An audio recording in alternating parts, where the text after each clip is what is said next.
Өлкөдө пропаганда боюнча сөз айткым келет. Чындыгында айтканда, маалыматтар боюнча өзүңүздөр көрүп атасыздар, ар кандай фейк, жалган, ушак маалыматтар абдан көп тереңдеп кетти да.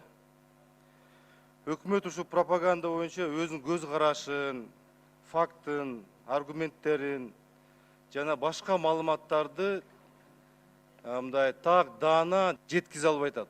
Ал жагынан утулуп атат. Пропаганда деген бүгүнкү күндө өкмөт эч кандай жүргүзбөй атат.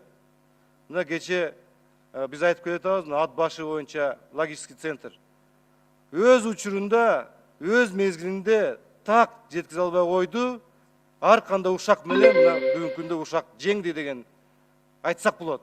Башка информациялар жеңди деп айтсак болот да. Ошон үчүн өкмөт пропаганда боюнча иштер жасаш